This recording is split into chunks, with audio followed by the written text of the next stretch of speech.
من القرآن قد خصك الرحمن.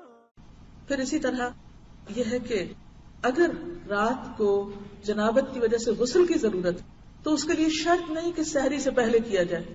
مثلا اگر آنکھ دیر سے کھلی تو انسان کے میں تو ناپاک ہوں اور اب تو میں آج روزہ ہی نہیں رکھ سکتی کیونکہ وہ تو پاک ہی نہیں.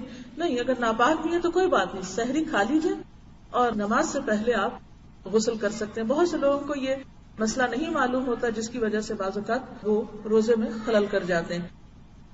حدیث میں آتا ہے کہ نبی صلی اللہ علیہ وسلم کو بعض اوقات اس طرح فجر ہوتی کہ آپ جنابت کی حالت میں ہوتے, آپ سحری کھا لیتے اور اس کے بعد غسل فرماتے, یعنی فجر کی اذان کے بعد بھی آپ نہا سکتے ہیں.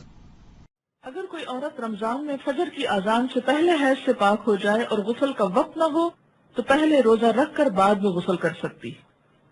لیکن اگر اذان کے بعد پاکی ہوئی ہے, یعنی بعد میں بھی اسپاٹ لگا ہے اور سورج نکلنے کے بعد آپ پاک ہو رہے ہیں اور نہا رہے ہیں اور روزہ آپ صبح سے رکھ چکے ہیں تو وہ روزہ نہیں ہوتا.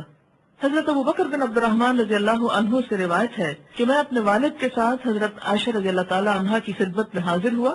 ہمارے سوال کے جواب میں حضرت عائشہ نے فرمایا, میں گواہی دیتی ہوں کہ رسول اکرم صلی اللہ علیہ وسلم احتلام کی وجہ سے نہیں بلکہ جماع کی وجہ سے حالت جنابت میں صبح کرتے پھر غسل کیے بغیر روزہ رکھتے. اس کے بعد ہم دونوں حضرت ام سلمہ رضی اللہ تعالی عنہا کی خدمت میں حاضر ہوئے تو انہوں نے بھی ایسا ہی فرمایا. اس سے کیا پتہ چلتا ہے؟